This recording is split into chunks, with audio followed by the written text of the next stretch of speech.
Thanks for coming upstairs for this one. My name is Sean Casey. I'm a partner at Kobre and Kim. This is Bill McGovern, also partner at Kobre and Kim. So in the program, I think the title was Understanding Fatca Risk. To be clear, this is not a Fatca compliance presentation or anything to that effect. In fact, we're not qualified to answer those questions. What we're trying to do here is explain how Fatca mixes in with all the other tools that are available to the IRS, Criminal Division, as well as the Department of Justice tax, to give you guys a sense as to what has happened already and what's going to happen going forward with as Fatca becomes complied with by the various jurisdictions and as the United States maybe moves away from Switzerland.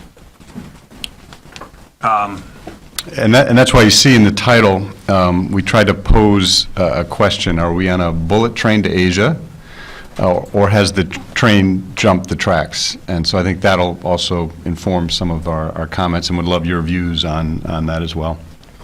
So just one slide on us. Bill's been stationed in Hong Kong for the last 7 years for Kobre and Kim and lived there before working for a major bank. We're both former Securities and Exchange Enforcement lawyers, and I was a federal prosecutor for a while doing tax cases in the Eastern District of New York. So just the outline. That's all right. Yep.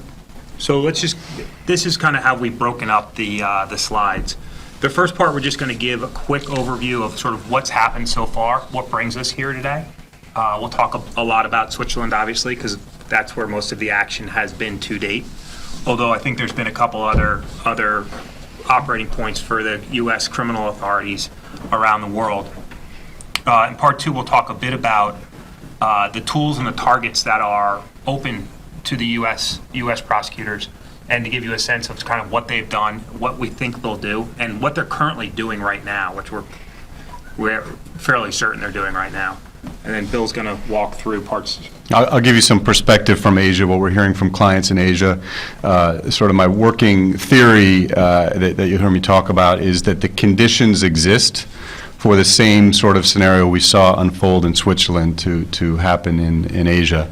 We can't yet point to a big headline case, but as I think what I intend to do is sort of walk you through some of the conditions that I think make it likely that that'll happen in the next, call it 6 months, a year, 18 months. So skip 2 slides. So before we get going, I think one way to look at this presentation, and by the way, we welcome anybody's participation as much as possible. It makes maybe things a little more interesting and time go by a little faster. To give you a sense, this is the other side of the coin from what you saw from the IRS personnel that were speaking yesterday. We see and obviously respect the efforts that they have, and many of their efforts are directed directly at U.S. taxpayers. But what we're seeing on our side, from the defense side of things, is not just U.S. taxpayers anymore, that this is moving more towards facilitators, people setting up structures, advisors of structures, lawyers of structures, lawyers giving advice on trusts and offshore tax implications. And at the same time, we're also seeing, and I hope everybody's starting to see this a little bit, that people across the globe, yesterday Mr. Reeves referenced public outrage over offshore tax avoidance. I don't think he used the word avoidance. But we're starting to see more of a global outrage of the United States maybe pushing too far. Maybe a little more outrage about how much they're reaching out as the regulators of the globe and potentially overstepping things a little bit with things like Fatca, where we're seeing, and this is an Economist article, talks about sort of what's the world's most lucrative shakedown operation. And actually, to date, statistically, it's probably the United States government. You can see the settlements there listed, and you'll see, we'll talk about some of the pleas. But there is a tone change now in our client base of, I think they're going to comply. And I don't think anybody pleads guilty or settles these amounts purely out of just wanting to get it behind them. But there is a sea change happening of people getting a little tired, and maybe even seeing some of the prosecutions not being as effective as everybody sort of once thought they would.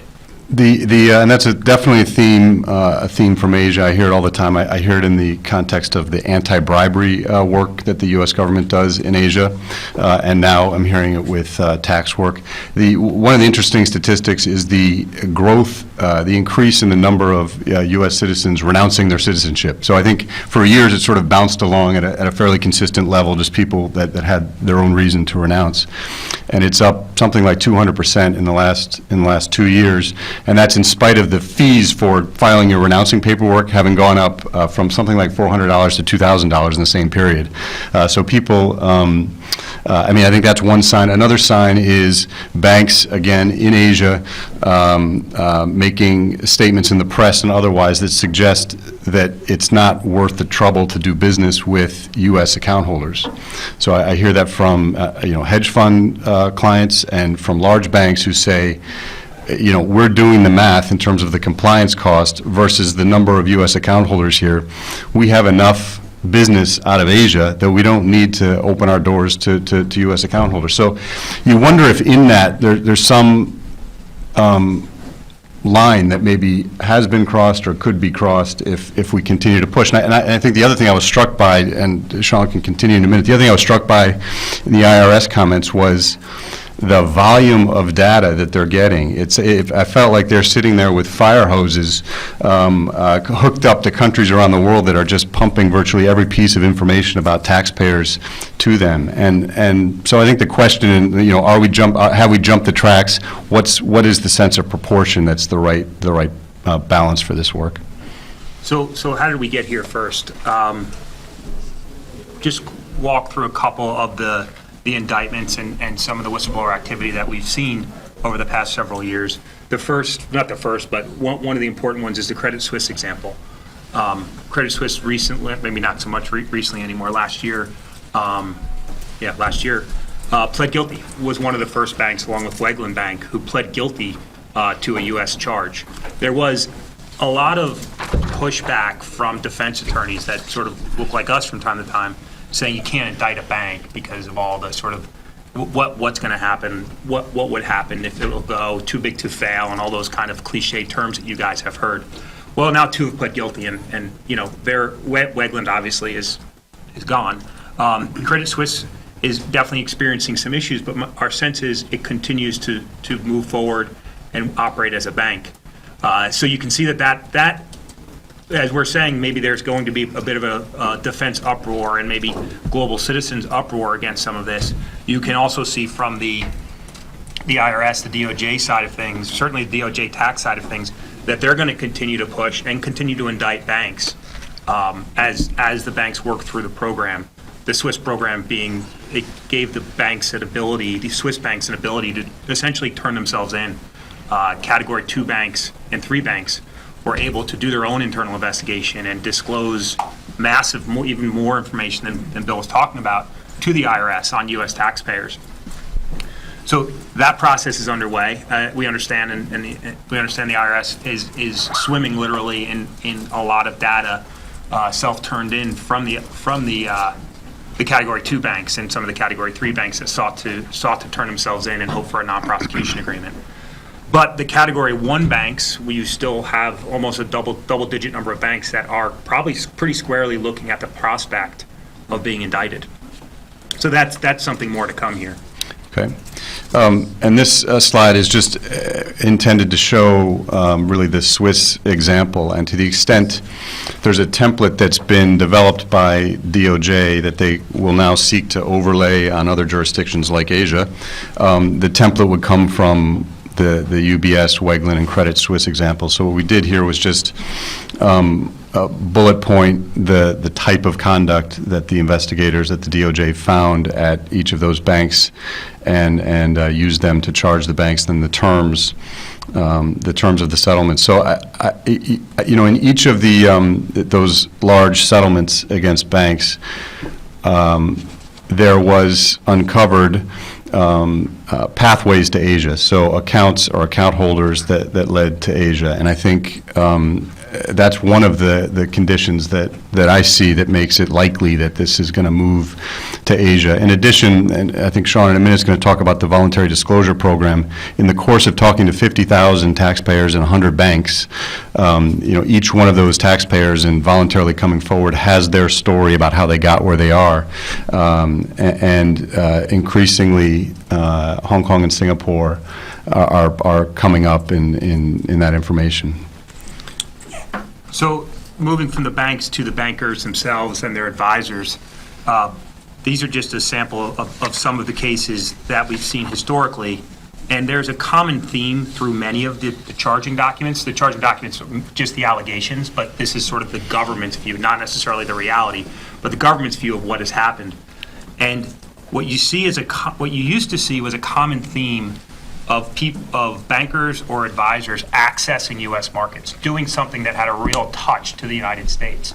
Now that could be traveling to the United States, encouraging customers not to go into the VDP program, or just literally mailing clients cash from Switzerland to the United States. So you could see those were the beginning, the tip of the iceberg cases. But recently there's been indictments, and maybe even not so recently, including a group of bankers at ZKB. And that indictment was startling for a number of facts, but the one that was sort of most startling to me was there's a banker indicted in that case for doing nothing more than complying with his bank's regulation, his bank's internal rules and the Swiss rules. So he did not travel to the United States. He's not even alleged to have traveled to the United States. He did not mail money to the United States. He used code names or numbered accounts because that's what his bank used for U.S. taxpayers, but did really nothing more than that. And this is not my view. This is the United States government's view in their indictment. They brought a case against a person who really did nothing at all under Swiss law, under his bank's rules. He's still employed at his bank. It's just the United States is sort of continuing to dig deep. And we'll mention for a while why they keep digging on Switzerland. One of the thoughts is that our United States Congress is continuing to push the IRS and the DOJ that even though they've raised literally, I would assume, billions of dollars at this point, and there's 106 banks waiting to pay more money in fines, and they've had 70 some odd charges. The Congress wants more, and I understand there's views that 70 is not a lot, but it certainly is. It depends what the people are up to, but if it's just a Swiss banker stationed inside of his bank doing what he's supposed to be doing under his country's rules, it seems like maybe the overreaching is going a little further.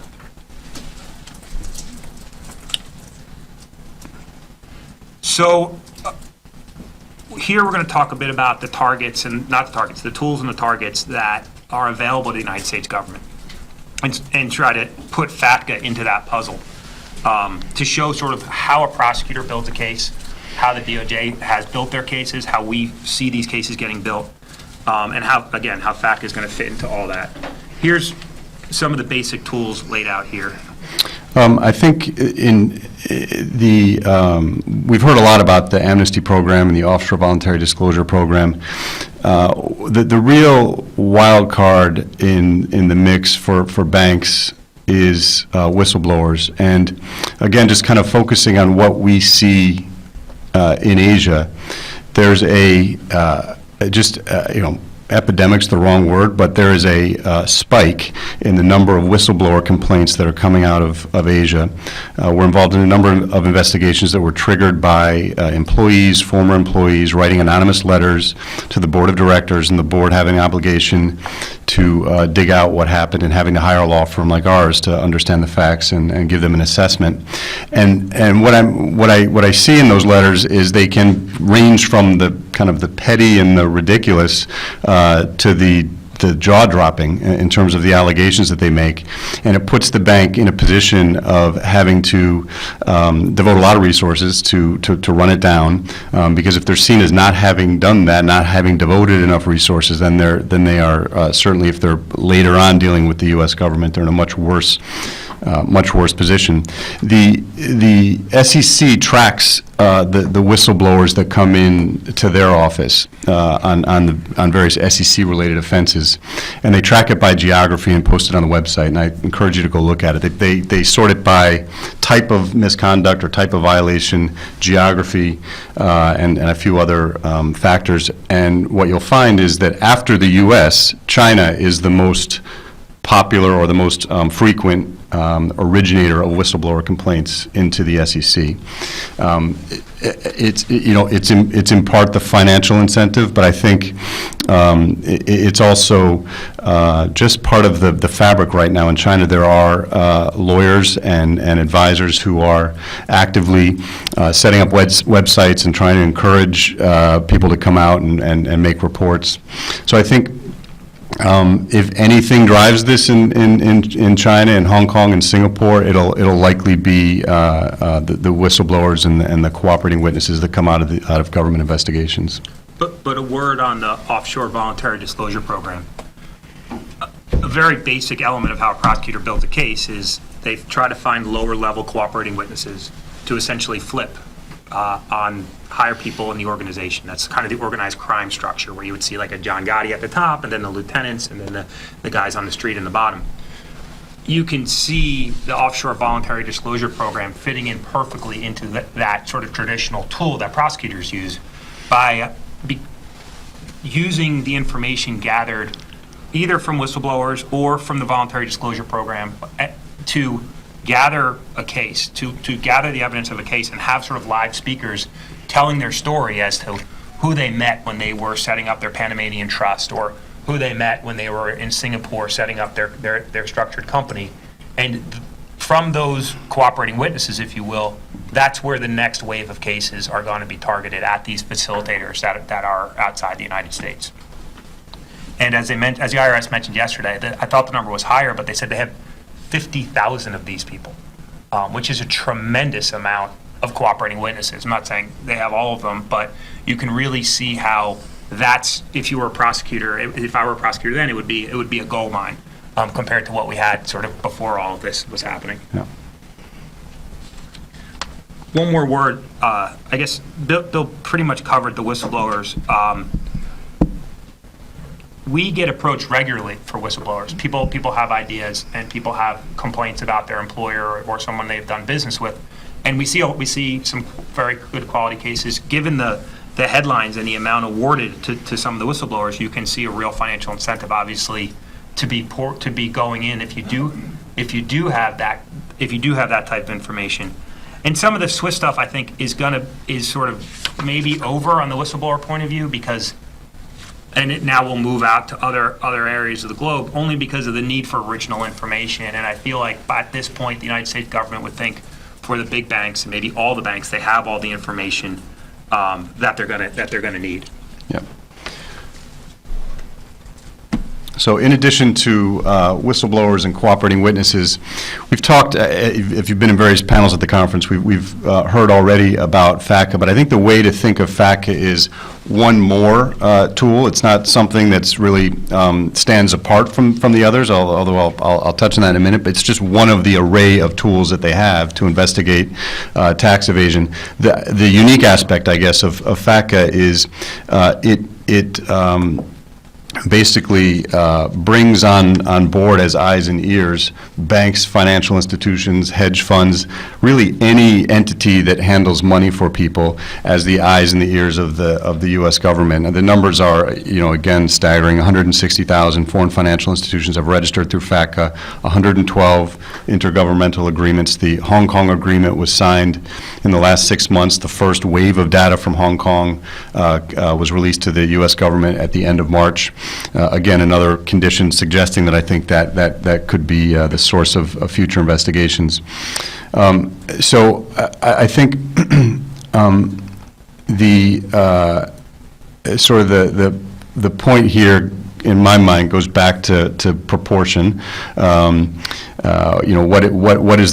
do we draw the line around what's the right amount of investigation, what's the right amount of information flow? Should these spigots just be turned on full blast all the time? I think one of the interesting aspects of the China-U.S. relationship is whereas U.S. and China have had difficulty getting along and coordinating on government investigations prior to tax investigations. For example, they couldn't agree on production of documents from Chinese accounting firms into the U.S. There was a long battle between Deloitte China and the SEC to get documents out of China. Deloitte China was asserting the state secrets law, and China was basically backing that argument. So there are plenty of examples where the two countries just haven't been able to see eye to eye to sort out investigations. Somehow, in the tax arena, it's seamless. So they have quickly been able to agree, in principle, a reciprocal arrangement that allows China access to U.S. data about taxpayers in the same way that U.S. has access to China information. And I think part of the reason is it fit into larger objectives that China has, so they were able to sort of push aside various concerns they had about engaging with U.S. at this level, so they could pursue what they think is basically corrupt money around the world from wealthy Chinese that have pushed their money out of China. One last bit about Fatca is, as we learned yesterday and maybe suspected earlier, they are going to use Fatca as like a cross-reference tool. So maybe the IRS or maybe the DOJ has built up a database on maybe a certain bank or a certain set of bankers within a bank. Now Fatca compliance and the Category 2 bank compliance is going to happen. So oftentimes we spend some time giving speeches like this down in Cayman and BVI, and people wonder about compliance and accuracy of compliance, and you should comply they should comply for all the right reasons. But one additional reason to comply is they may already have 7 people from the Offshore Voluntary Disclosure Program and a bank turning themselves in. When the Fatca information doesn't match, you can actually see how that could cause a real problem for the financial institution that may be doing the reporting. Because that seems like we heard yesterday about a lot of how the ease of paper cases against specifically U.S. taxpayers. But if your paperwork doesn't match as a foreign financial institution, you may run into at least the beginnings of a case being built against you in sort of a meaningful way on that front also. Okay. Now, proactive investigations has a couple different meanings. The one I want to focus on is undercover operations. Back in the day, undercover operations were reserved, at least where I come from, and I was a federal prosecutor in Brooklyn, for the mafia and for narcotics operations. And now there's no fence around those crimes anymore. Now there's undercovers actively involved in the securities world, actively involved in the tax world, and we're going to show you evidence of that in a second. But that is probably the newest example to me of the aggression that is coming across the world on these cases. That the person who does kind of come in and seek to set up an account or become an investor in an offshore hedge fund should really be cautious for all the right reasons. And then maybe the reason on top of that is they might just be an employee of the Federal Bureau of Investigation at the same time. Okay. So let's move on to Asia. And I think to understand Asia with respect to Fatca and tax enforcement, there are three phenomena that you just need to bear in mind as you're thinking about it. And these I think will be familiar to you if you read the headlines and follow what's happening in China. The first is really the outbound story. So as China grows up, as the entrepreneurs start to transfer wealth, need more capital to build their entrepreneurial ideas, they're reaching cross borders. They're reaching into the West. They're listing in the U.S. They're engaging in M&A at an unprecedented pace. The outbound flow numbers they've gone from 60 billion to 90 billion in the last several years. And you see it in the headlines in terms of the buildings that are being bought. The Waldorf Astoria bought by Chinese investors, the new Brooklyn Arena bought by a group of Chinese investors, Forbes magazine bought by Chinese investors, some leading media, other media and film companies, the Smithfield pork merger with a Chinese company. So so you look sort of everywhere in the economy, and the outbound China story is there. And so I think that's something to bear in mind when we think about what's going on in the tax space, because it I think is part of the driver of what we're seeing. The second is China's own focus on fraud. So what has really turned in my time, 7 or 8 years in Asia, what has really changed is when I arrived, the U.S. was really the sole enforcer of global business standards, and so they were engaged in corruption investigations, other kinds of investigations in China, and the Chinese were basically largely asleep. And in the last couple of years, with President Xi Jinping coming into power, his focus has been both from a kind of public relations aspect, but also in reality, his focus has been to pursue criminal conduct, business frauds that emanate in China. Big examples in the pharmaceutical industry, if you follow this, with GSK, which had several of their senior executives detained by the Chinese government. So that they have an initiative called Tigers and Flies, which means they're going after both the big fraudsters and the little fraudsters. So that has been a real game changer in the U.S. for what we do as U.S. counsel there, and I think what businesses are facing in China. A good example actually is the Microsoft settlement recently for tax evasion in China, $100+ million that Microsoft had to pay to the Chinese government. The third is, I touched on already, the third phenomenon about what's going on in China is the free flow of information around taxpayers and potential tax enforcement issues, which I think could potentially spread to other parts of the China-U.S. Relationship. So I think those are kind of three call them circumstances in China that I think are lining up to create the conditions for U.S. investigations to move forward there.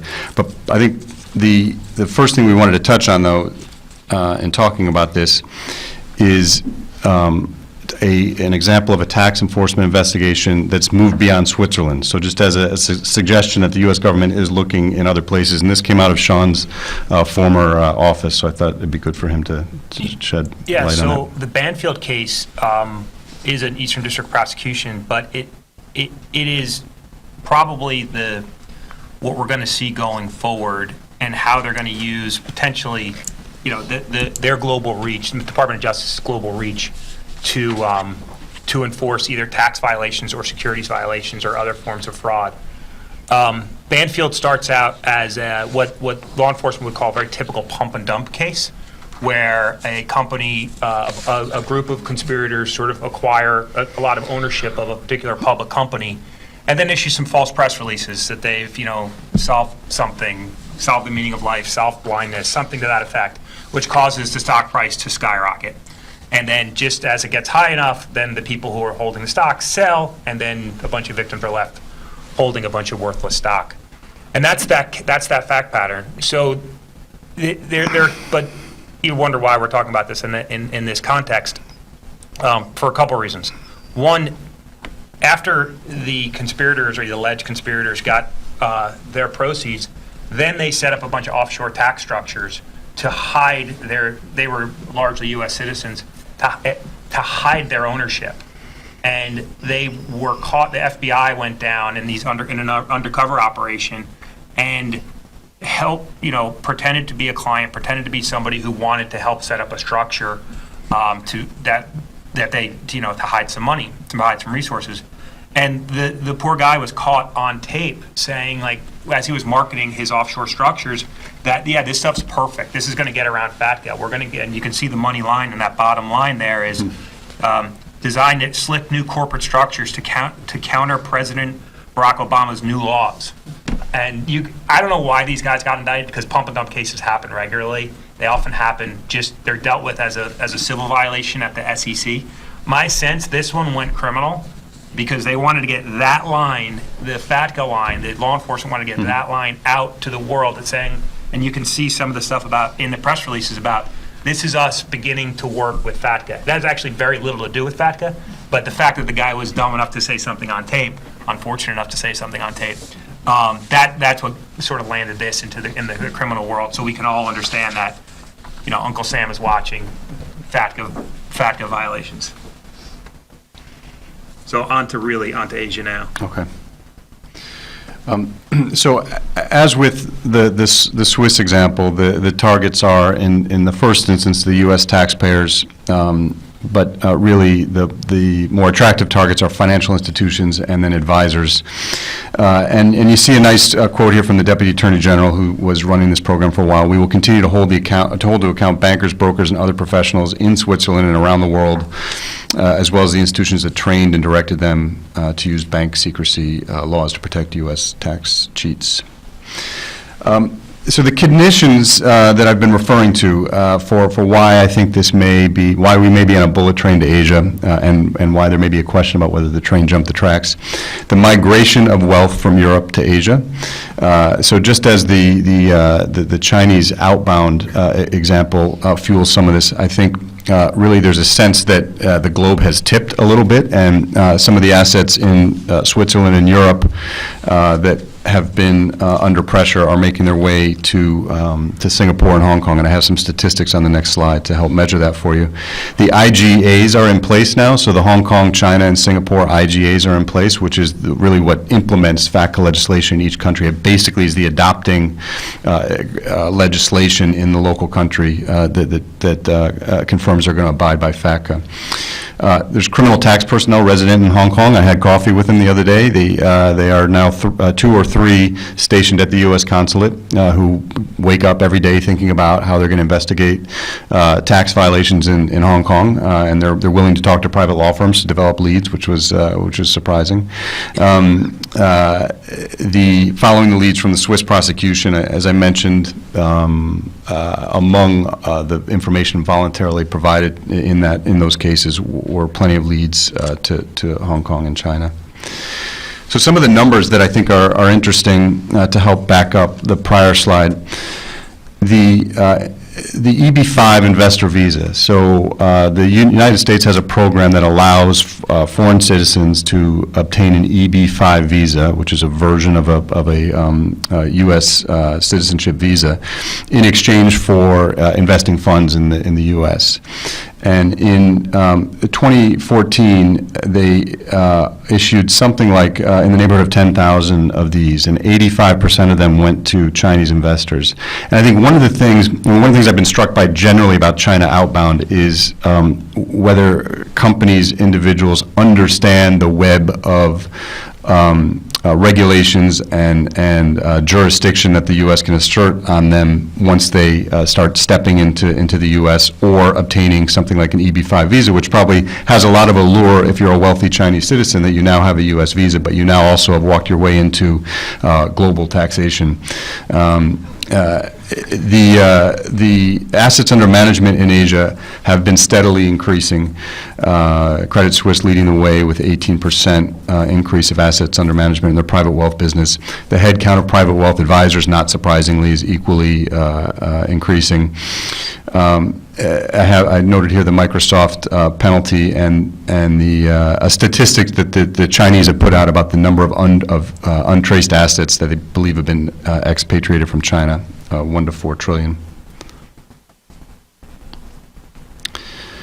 This is just a little bit of information on the IGAs. Some of them are reciprocal, some of them are one-way. They're all essentially signed. I think the China one isn't quite signed yet, but is agreed in principle. The Hong Kong and Singapore, Hong Kong did not require a reciprocal arrangement. I'm not sure why. China and Singapore did. But I think the bottom line here is that the information now kind of, again, lagging Europe, but now I think online here in Asia that they're going to get the same sort of reporting that they've been getting out of Europe. A couple of the headlines. I think Hong Kong showed up in the sovereign investigation, the investigation to sovereign management.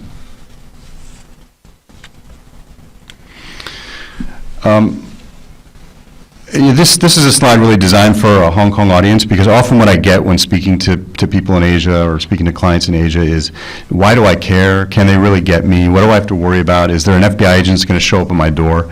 And my answer now there to a lot of those questions is maybe, increasingly yes. And you know, we've had clients arrested at the airport. We've had FBI agent visits.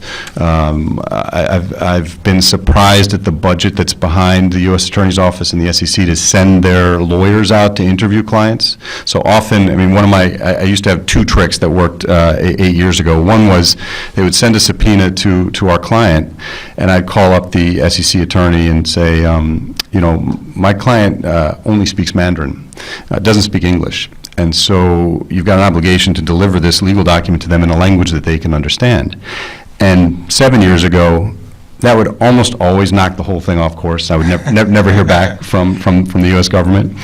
And that's changed. So to the point where the answer is, okay, Bill, we understand that, and within 48 hours I have a fully translated, you know, 15-page subpoena in Mandarin that I pass over to my Mandarin-speaking colleagues, and I say, is this good work? And they say, this is good work. And so they're figuring it out. They're getting much better at this. And then the second related trick is, you know, we want to speak to your client. When can he get on a plane and come out and talk to us? And I'd say, well, you know, busy executive, he's not really inclined to get on a plane. We could do a telephone call. And now, increasingly, they're showing up. So they're saying, okay, he doesn't want to come out, we'll be on the flight on Friday, and we'll come see them, which just tells me there's resources behind this, there's budget behind this.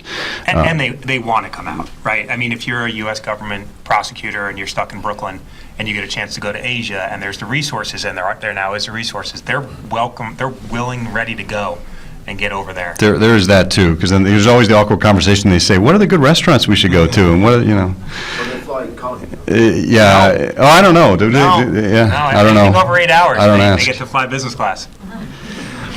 But I think it kind of related to that is what drives these cases, what drove Switzerland is a group of investigators that have the budget, that have the motivation, that see this as a career-building case. And you know, that's when you'll see it start to hit the fast track. Not clear if that exists in Asia yet, but that's really what becomes the game changer. So just to, I guess, sum up sort of where we think what is going to happen here, and the IRS did a great presentation yesterday on the U.S. taxpayers, and we frankly don't have a lot of experience representing U.S. taxpayers in their cases. They tend to be sort of one-off, smaller situations. It really is the next goal is the next target, the next set of target are those facilitators, are those lawyers and trust companies, and in some of the jurisdictions, obviously Asia is a big piece. We get a lot of questions about the Swiss tax program, which has been, somewhat successful for the government. I think Carl Levin doesn't think so. I think he thinks there could be more happening. But they've raised a huge amount of resources and got a lot of very good information on people. Where are they going to bring the Swiss tax program next? Possibly to one of these other countries, or possibly they just open the program up and let banks turn themselves in around the globe. Why would a bank ever turn themselves in? One reason is to get whatever conduct they may have in their files behind them, so they can close it off, and sort of actually it's a great marketing tool for investors to say, here's our non-prosecution agreement, we're not going to be charged. But what that'll do is just push the things we're experiencing in Switzerland across the globe.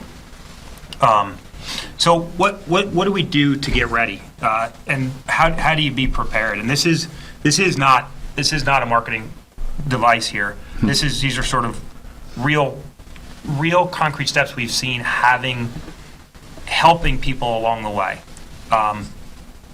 Assess potential problems. So we've been asked to come into banks and to come into financial institutions to do like wellness checks. Banks and financial institutions that don't think they have any problem want to come in for us essentially to do an investigation, to do a physical for them. And we don't do that. And I wouldn't recommend anybody doing that. It seems like a waste of money. And if you don't know if you don't even have a sense of the problem, no matter how good Bill is going through an investigation in Asia, he's going to have a hard time finding it unless he has some lead into it. but you should assess potential problems. I'm not suggesting assess a potential problem and run off to the Department of Justice. I am talking about if you think you have a problem, you really might. And one reason you might want to find out is because you just might have that problem. It'd be good to know. The second reason is you may have a whistleblower or somebody in the voluntary disclosure program that's already told the government about that problem. Nothing makes a current prosecutor more disappointed or actually more excited when they call someone up, when they call up an entity and tell them about the problem and they have no clue. It's always better if you can say, look, we were looking into that. We just hired a firm to do this. We hired forensic accountants to look into this. We're midway through that problem. It's good to sort of have a sense of what you're doing and what you've done and what are the skeletons potentially in your closet that you don't know about. The other piece is the communication record. How have people just talked to U.S. taxpayers in the past in your entity, in your bank, in your client's bank? It's to look at the email, because that's really what the government's going to be doing anyway, and it's better to sort of get a sense as to what's happening in your email records before the government knows. And then the fourth bullet, I think, given some of the stuff we talked about, train your employees to communicate effectively. If, in fact, there are FBI agents undercover showing up at various financial institutions, it would be great to not have your employees say, I'm not saying that you should change your business model. I just think I've had a number of clients, and when I was a prosecutor, a number of defendants who have said silly things on recordings that they did not mean. And literally when I was a prosecutor, I had people that I know didn't mean what they said, and they weren't prosecuted for that, but sometimes prosecutors hear something on tape and hear a silly joke or hear some stupid joke about Fatca, and all it's going to do is get people that collect a government paycheck very excited and possibly misinterpret what the intent was behind that. So it's good to train your employees to communicate effectively for any reason, but certainly this is an added one. And just everyone knows their businesses more than we do, but it's just better to be prepared to know what's coming at you and to sort of see some of the problems before they hit you in the face. That's it. Yep. All right, so does anybody have any questions? We want to open it up. We still have 15 minutes. 15 minutes Yep. if anybody has any. Yep. Yes, sir. In the U.S., tax evasion is not a specified unlawful offense for money laundering. In some places like Singapore, I believe it is. So I'm just wondering whether, that means that a banker who sees a transaction, perhaps unreported income in another country or something like that, would then have to do an SAR. I mean, are they really doing that? In other words, let's say those countries where tax evasion is a specified unlawful offense or anti-money laundering. That scares bankers, right? Mhm. Yes. And having to report. Do you know countries in Asia where that is the case? I know Singapore, for example, is. Yeah. What is the consequence of that? Yep. So, I mean, you're right. One of the challenges of operating in Asia is that it's 16 different countries, and the way they define their offenses varies in 16 different ways. And so, if you're HSBC and you've got 10,000 branches in Asia, you've got to work your way through that problem, and how you're also complying with U.S. regulations because they have extraterritorial reach. So absolutely, it's it's why they're hiring compliance professionals by the dozens now to sit in these banks and figure that out. In most offshore jurisdictions, it is a predicate offense, tax evasion, so Yeah. it would be a money laundering issue. Yeah. But we're seeing increasingly prosecutions for failure to disclose, because it's an easy prosecution Yeah. to take. Yeah. So For it might- failure to file the SAR. Yeah, so there doesn't even have to be any underlying money laundering. Yeah. So if there is something suspicious and you don't disclose, they're now prosecuted Yeah. for that, Yeah. without having to prove any underlying money laundering. We're seeing that in New York. A lot of the banks operating in New York, some of the local regulators, not the Department of Justice, but the Department of Financial Services, have really amped up their efforts on the filing of suspicious activity reports and what ones were missed and why. And I was having a discussion with someone earlier today. The fact that there was a technological glitch or something that caused that is really not a defense at all. You're still going to pay millions of dollars in a fine for missing. It has to be a pattern of misses, but they're really sort of amping that up, their efforts in that world. To regards to the IGAs, the US has signed up a number of these now. Yeah. a lot of Yeah. these. How well is the US to actually report back to the foreign jurisdictions? I mean, we don't really have visibility into that, but I presume if they're going to expect flow one way, that they've got to, and not all the IGAs require U.S. to report back. It's negotiated, but, I would presume if they're going to get flow one way, they've got to provide the other, but I just don't know how that's working out in practice.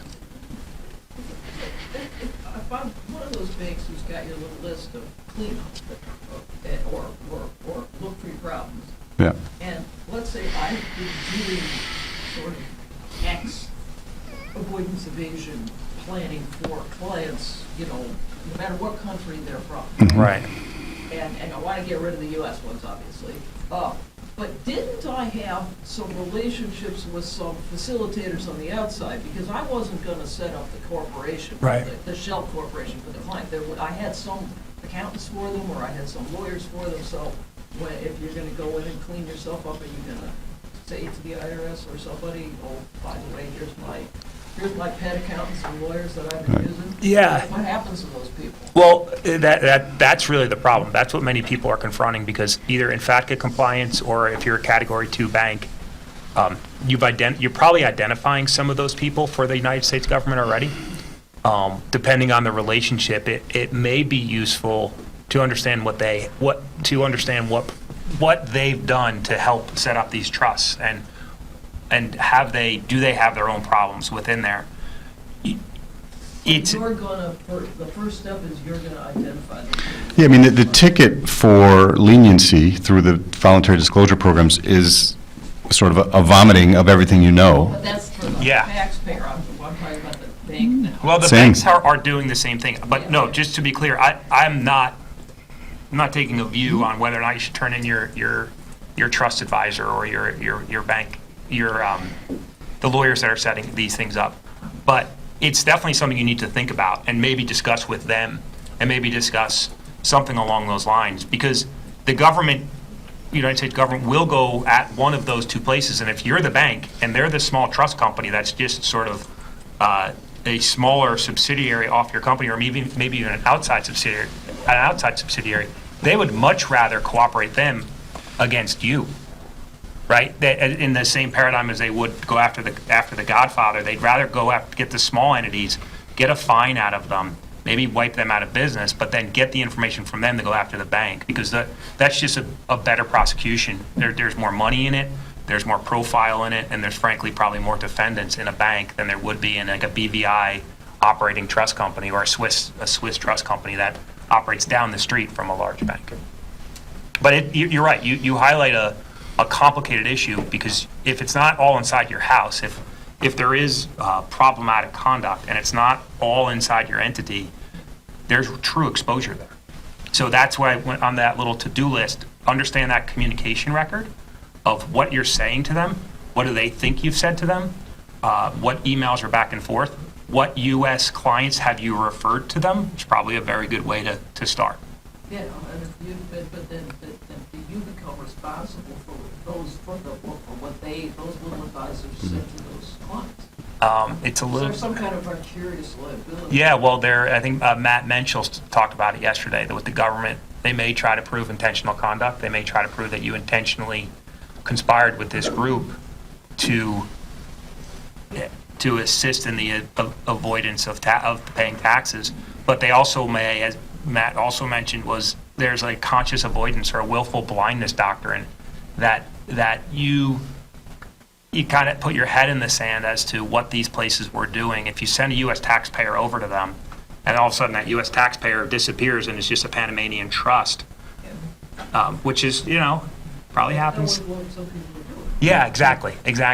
It depends sort of what does the evidence show? What do the emails show? But that's definitely an exposed flank, if you will, to borrow that term from another place. Yeah. Is this the first time you've run this talk when the subject of several of your slides is sitting in the front? It probably is, yeah. Yes, it probably. is. I think that's fair to say. Yeah. I'm impressed you're staying quiet. I'm talking later. Save it all up. Anybody else? All right. Well, thank you very much, everybody.